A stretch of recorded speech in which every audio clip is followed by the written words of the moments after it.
Have you ever wondered about the greatest love stories ever told? What if I told you some of the most passionate, profound, and earth-shattering love stories have been hidden, whispered between the lines of history, tucked away in forgotten letters? Today, we're uncovering these hidden histories, exploring the intense love between extraordinary women, a love that blossomed in an era that often refused to acknowledge it. This is a journey into the heart of their world, told through their own words. These aren't just letters. They are testaments to unbreakable bonds, diaries of colliding hearts, and a window into souls bound together against all odds. For centuries, when society offered no script for their love, women wrote their own. Their correspondence became a secret garden where their affection could flourish, a safe haven where they could be their truest selves. In a world that often demanded their silence, these letters became their voice, shouting their love from the pages. Let's step back in time. Imagine a world without instant messaging, where every word was chosen with care, penned by hand, and sent across miles, carrying with it the weight of longing and devotion. For many women who loved other women, these letters were their lifeline. They were a space to build a shared universe, to explore an intimacy that the outside world denied them. This was more than just friendship. It was a deep, spiritual, and often romantic connection that sustained them. These collections of letters are invaluable artifacts, offering us a glimpse into the richness of Sapphic history. One of the most famous and well-documented examples is the passionate correspondence between the brilliant writer Virginia Woolf and the vivacious aristocrat Vita Sackville-West. Their letters are an absolute treasure trove of emotion, intellect, and desire.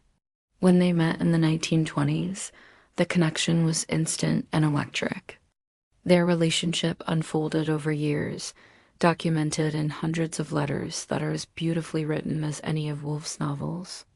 In one letter, Vita wrote to Virginia, "I am reduced to a thing that wants Virginia. I composed a beautiful letter to you in the sleepless nightmare hours of the night, and it has all gone. I just miss you in a quite simple, desperate human way. Can you feel the raw honesty in those words? The sheer yearning? It wasn't just a fleeting crush. It was a profound meeting of minds and souls." Virginia, in turn, was utterly captivated by Vita's flamboyant and adventurous spirit.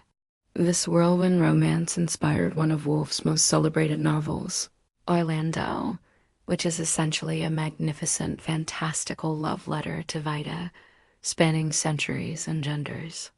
The novel itself is a testament to how their love transcended conventional boundaries, both in their lives and in Virginia's art. Their letters show us a love that was playful, intellectual, deeply emotional, and unapologetically real. But Virginia and Vita weren't an isolated case. Travel back to the 19th century, and you'll find the touching letters between poets Emily Dickinson and her sister-in-law, Susan Gilbert. For decades, scholars debated the nature of their relationship. But reading their correspondence, the depth of their bond is undeniable. Emily wrote to Susan, "Susie, will you indeed come home next Saturday and be my own again and kiss me as you used to?" In another, she declared, "I have a brother and a sister. My mother does not care for thought, and father, too busy with his briefs to notice what we do. He buys me many books, but begs me not to read them because he fears they joggle the mind.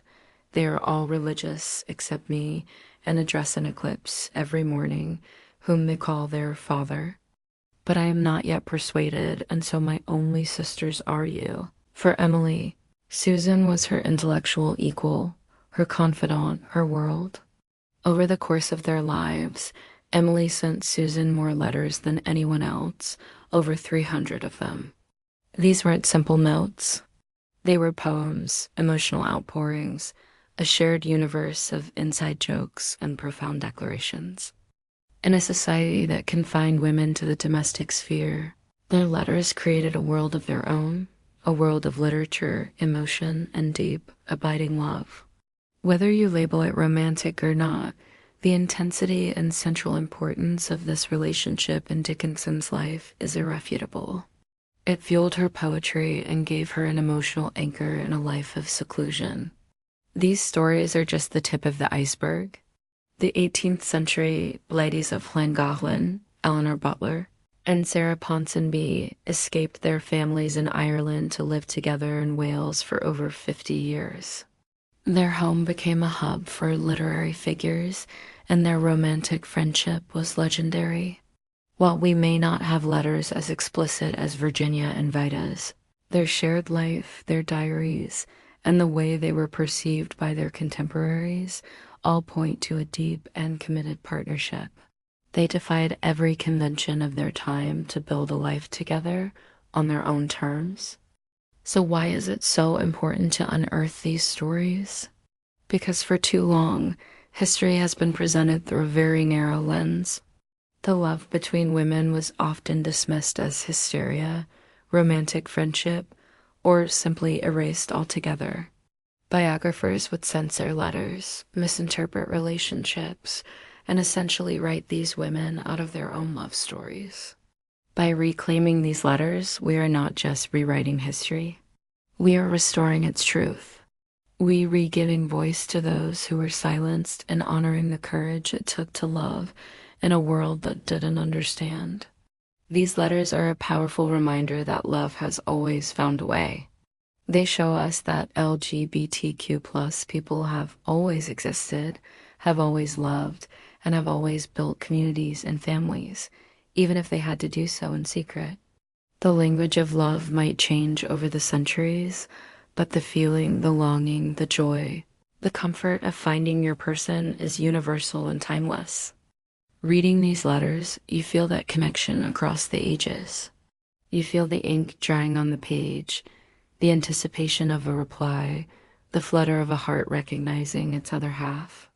It also challenges our modern understanding of relationships. These women built connections that were deeply intellectual, emotionally supportive, and passionately romantic, often all at once. Their relationships weren't defined by public validation or legal recognition, but by the private, sacred bond they nurtured through their words. Their love wasn't a footnote in their lives. It was often the central, defining force, the inspiration for their art, and the source of their greatest strength. The next time you read a history book or a biography, I want you to think about the silences. Think about the devoted companions, the lifelong spinsters who lived together, the intense friendships. Look for the hidden stories, the unwritten love letters of the heart, because in those margins of history, you'll find some of the most beautiful and courageous love stories ever told. These women didn't just live. They loved fiercely, and they left us the proof. Their legacy isn't just in the art they created or the lives they led, but in the revolutionary act of putting their love into words. Thank you so much for joining me on this journey through history's hidden love letters. If you found these stories as moving as I do, please give this video a thumbs up and subscribe for more dives into the fascinating, untold stories of the past. Let me know in the comments if you know of any other historical letters that deserve the spotlight. Thanks for watching.